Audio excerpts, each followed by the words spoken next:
मध्य प्रदेश में विकास का ये हाल है कि बीते 29 साल से योजना फाइल में बंद है, लेकिन जमीन तक नहीं उतर सकी है। योजना जमीन पर तो नहीं उतरी, लेकिन भ्रष्टाचार की कलई खुलने लगी है। आपको ये भी जानकर हैरत होगी कि फाइलों में बंद योजना पर 600 करोड़ रुपए से ज्यादा खर्च भी हो चुके हैं। कहा किसी को नहीं पता, लेकिन अब मामला लोकायुक्त के पास है और निशाने पर तत्कालीन अधिकारी हैं।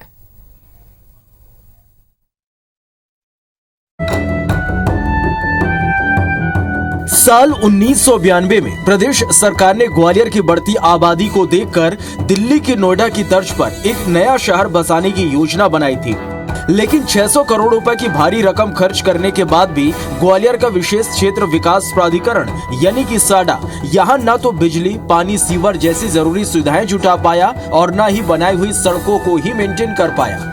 नतीजा ये हुआ कि 29 सालों से लोगों को लुभाने में लगे साडा के अफसर यहाँ बसाहट तो नहीं कर पाए, लेकिन विकास के नाम पर घोटाले जरूर शुरू हो गए।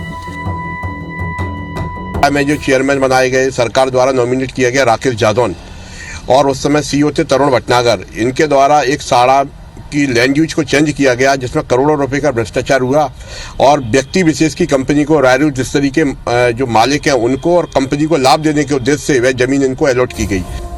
दरअसल घोटालों की बात इसलिए की जा रही क्योंकि ये खुलासा एक आरटीआई से हुआ है और खुलासे के बाद साडा के तत्कालीन सीईओ और वर्तमान में निवाड़ी कलेक्टर तरुण भटनागर और ग्वालियर के भाजपा नेता राकेश जादौन, जो कि पूर्व में साडा अध्यक्ष थे, उनके खिलाफ लोकायुक्त ने मामला दर्ज किया। उन पर आरोप है कि उन्होंने साडा की विकास योजना 2011 में विस्तार के लिए नियम के खिलाफ अनुमति दी और शराब की फैक्ट्री लगाने के लिए मास्टर प्लान ही बदल दिया।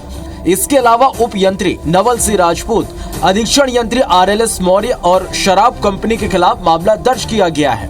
बता दें कि सामाजिक कार्यकर्ता संकेत साहू ने 23 जनवरी 2020 को एक आवेदन दिया था, जिसमें उन्होंने ग्वालियर के विशेष क्षेत्र विकास प्राधिकरण के अध्यक्ष राकेश जादौन और साडा के सीईओ तरुण भटनागर के खिलाफ आरोप लगाए थे।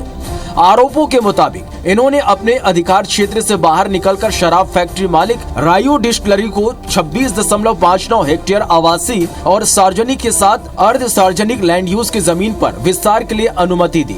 बताया जा रहा है कि शराब फैक्ट्री मालिक रायू डिस्टिलरी ने अपने फैक्ट्री के विस्तार और बड़े लोन अमाउंट के लिए साडा के मास्टर प्लान में छेड़छाड़ कराई। साथ ही शराब फैक्ट्री मालिक रायू डिस्टिलरी ने जल संसाधन विभाग की जमीन भी कब्जा ली है।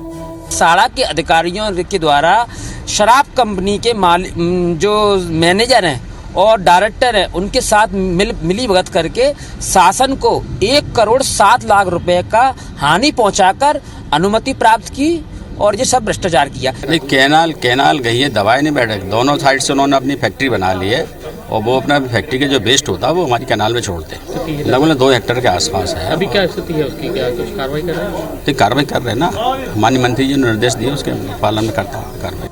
मामला खुला तो राजनीतिक बयानबाजी ना हो, ये कैसे हो सकता है? कांग्रेस के विधायक कह रहे हैं कि सरकार के पास योजनाएं हैं, लेकिन उनके पास योजना को पूरा करने का विजन ही नहीं है। तो वहीं बीजेपी सरकार के मंत्री भारत सिंह कुशवाहा के पास भी जवाब तैयार है और जवाब है दोषियों के खिलाफ सख्त कार्रवाई की जाएगी। साडा केवल नेताओं की और अधिकारियों की दुधारू गाय बन गया है। इस पे हजारों करोड़ों रुपए खर्च होने के बाद भी आज भी कोई बसावट नहीं है। रोडें बनती हैं, उखड़ती हैं, सीवर लाइन डलती है, बंद होती है कि नहीं है।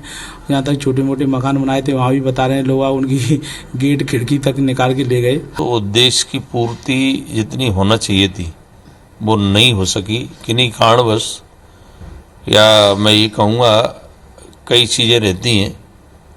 चूँकि पास में फॉरेस्ट का भी क्षेत्र है, कई एनओसीयां लेना पड़ती हैं, बहुत सारी दिक्कतें रहती हैं। अब मामला लोकायुक्त पुलिस के पास है, जांच भी जारी है। इस बीच आवेदक ने जांच प्रभावित होने का हवाला देकर इन लोगों को पद से हटाने की मांग भी कर दी है। नासिर गौरी, IBC 24 ग्वालियर।